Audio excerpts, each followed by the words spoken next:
প্রশাসনের সব জায়গায় ফলত তথ্য পাওয়ার ক্ষেত্রে, প্রচারের ক্ষেত্রে এবং ইভেন সাংবাদিকরাও আমাদের অনেক তথ্য বিভিন্ন সময় গুরুত্বপূর্ণ তথ্য দিয়ে সহায়তা করে।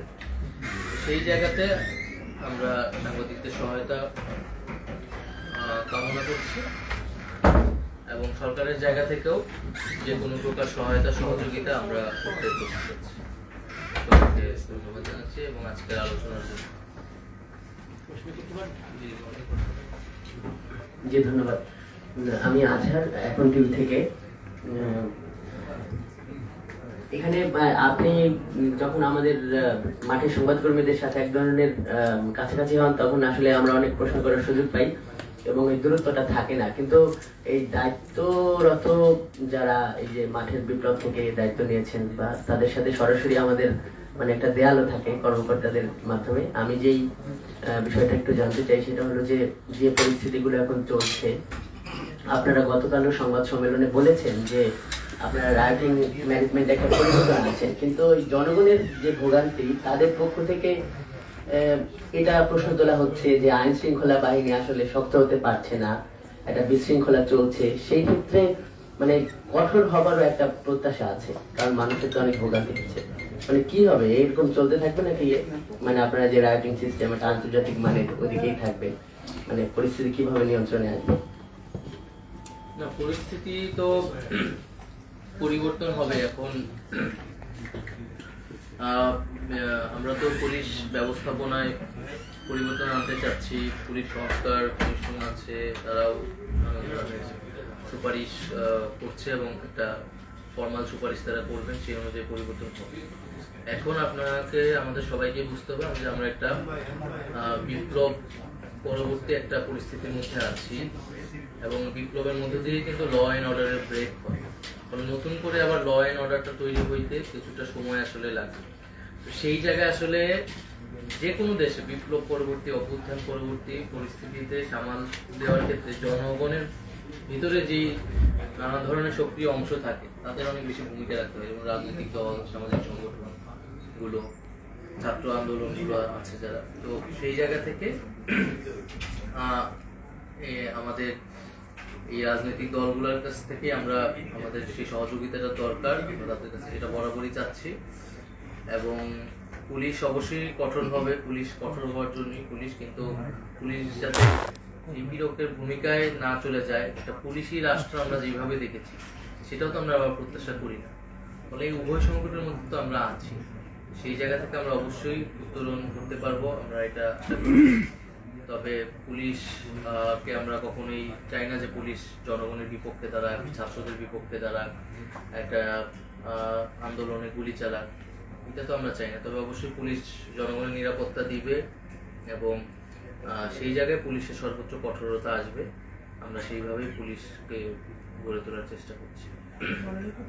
এই বিষয়টা, এই ঘটনাটাকে কি এই সরকারের বিরুদ্ধে ষড়যন্ত্র মনে করছেন যে আসলে আপনারা এমন একটা এইরকম বিশৃঙ্খলা এবং এই ষড়যন্ত্রের সাথে বিগত যে 15 বছর সরকার ছিল, পালিয়ে যাওয়া সরকার, তাদের কোনো যোগসূত্র আছে বলে আপনাদের কাছে গোয়েন্দা তথ্য আছে কি?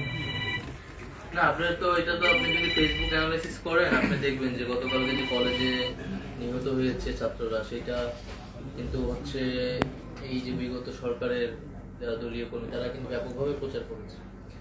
ফলত তারা তো যে কোনো ধরনের একটা অস্থিরতা তৈরি করতে চায়, উত্তেজনা তৈরি করতে চায়, এবং সেই ষড়যন্ত্র তো আছে প্রতিদিনই আছে সরকারের বিরুদ্ধে।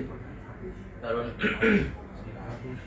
এবং বিগত ফ্যাসিস্ট সরকার যে টাকা লুটপাট করেছে, এখন জনগণের টাকা, সেই টাকা এখন ব্যাপকভাবে ব্যবহার তারা করতেছে দেশে এবং দেশের বাইরে এই সরকারের বিরুদ্ধে নানা ধরনের প্রোপাগান্ডার জন্য। সেই জায়গায় আমি একটু আগে বললাম যে সাংবাদিকতা এবং গণমাধ্যমের ভূমিকা অনেক বেশি, আসলে এখন অনেক বেশি দায়িত্বশীল ভূমিকা তারা যদি নিতে পারে তাহলে আসলে বাংলাদেশের জনগণ এটা মনে রাখবে। কারণ আমাদের এই ট্রানজিশনাল পিরিয়ডে সরকারের পাশাপাশি আমাদের হচ্ছে গণমাধ্যম একটা বড় শক্তির জায়গা। তো সেই ষড়যন্ত্র আছে, বাট আমরা কেবল ষড়যন্ত্র তত্ত্ব দিয়ে সবকিছুকে উড়িয়ে দিতে চাই না। আমরা আমাদের যেটা দায়িত্ব বা যেটা করণীয় সেটা আমরা করতে চাচ্ছি, সেটা আমরা করে যাচ্ছি। আপনাদের সমালোচনাগুলো আমরা নিচ্ছি এবং সকলের সহযোগিতাটা কামনা করছি।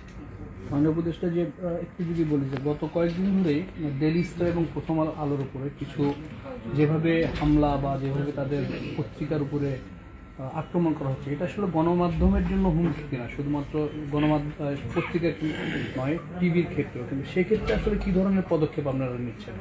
কারণ এই আন্দোলনটা এরা কিন্তু দীর্ঘদিন ধরেই অফিসগুলোর সামনে আন্দোলন করে আসছিল, শেষমেশ তারা একেবারে বলেছি যে এটি একটা ল অ্যান্ড অর্ডারের সিচুয়েশন হয়েছে, সেই জায়গা থেকে সরকার ভূমিকা পালন করবে।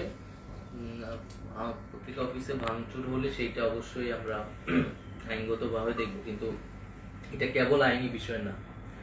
এটা আমি তো আমার আলোচনায় বললাম যে বিগত সময়ে গণমাধ্যমের ভূমিকা নানান প্রশ্নবিদ্ধ হয়েছে, নানান গণমাধ্যমে, এবং মানুষের কিন্তু অনেক ক্ষোভ তৈরি হয়েছে নানান কারণে গণমাধ্যম বা বিভিন্ন গণমাধ্যমের উপরে আসলে।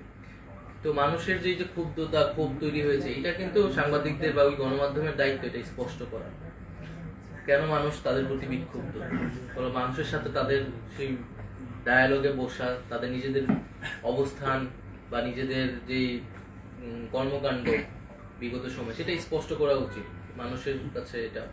তো সেই জায়গায় এবং আমরা এটাই বলছি যে এটা গণমাধ্যমের এখানে দায়িত্ব আছে, তবে যেটা যখন এটা ল অ্যান্ড অর্ডারের জায়গায় যাবে তখন সরকার তো অবশ্যই তার যেই ভূমিকা সেটা সে পালন করবে।